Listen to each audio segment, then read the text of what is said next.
Hey Machan, I M ഫറവോ. എന്റെ വട്ടപ്പേര് എന്താണെന്ന് അറിയാൻ വല്ലാത്ത ക്യൂരിയോസിറ്റി കാണുമല്ലേ? അത് സസ്പെൻസ് ആണ്. ഇനി ചില വിജ്ഞാന കുതകികൾ ഗൂഗിളിൽ സെർച്ച് ചെയ്ത് ചാവിണ്ടാവും. ഇവൻ തുറ്റ്മോസ് മൂന്നാമനാണോ അതോ രാംസസ് രണ്ടാമനാണോ എന്ന്. അത് കണ്ടുപിടിക്കുന്നവർ താഴെ കമന്റ് ബിലോ.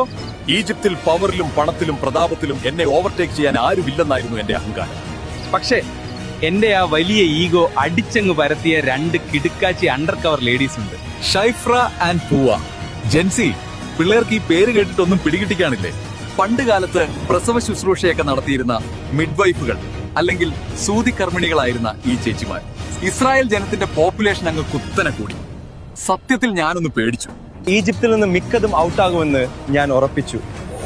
അങ്ങനെ ഞാനൊരു മാസ്റ്റർ പ്ലാൻ സെറ്റാക്കി. ഷിഫ്രായെയും പൂവായെയും വിളിപ്പിച്ചു.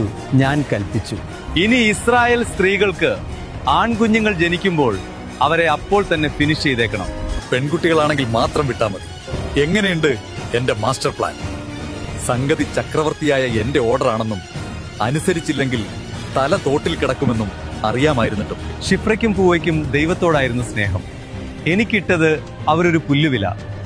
അവർ ആൺകുട്ടികളെ കൊന്നില്ല എന്ന് മാത്രമല്ല, കുഞ്ഞുങ്ങൾ ജനിച്ചു വീഴുമ്പോൾ അവരെ പൊന്നുപോലെ നോക്കി അങ്ങ് വളർത്തി. സംഭവം നൈസായിട്ട് അറിഞ്ഞ ഞാൻ ഇവരെ വിളിപ്പിച്ചൊന്ന് ഭീഷണിപ്പെടുത്തി. അപ്പൊ അവര് പറഞ്ഞ എന്തുട്ടാന്നറിയോ? ഇസ്രായേൽ സ്ത്രീകൾ വേറെ ലെവലാണെന്ന്, അവർ ഈജിപ്ഷ്യൻ പെണ്ണുങ്ങളെ പോലെ സ്ലോ അല്ലാന്ന്. ഒരു രാജാവിനും ഈയോ ഗതി വരുത്തല്ലേ. പുറപ്പാട് 23-ാം അധ്യായം 2-ാം വാക്യം.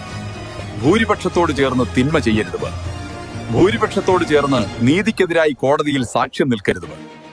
ഫോളോ ചെയ്യേണ്ടത് ക്രൗഡിനെയല്ല, ബോസിനെയല്ല, സത്യത്തെയാണ്, ദൈവത്തെയാണ്.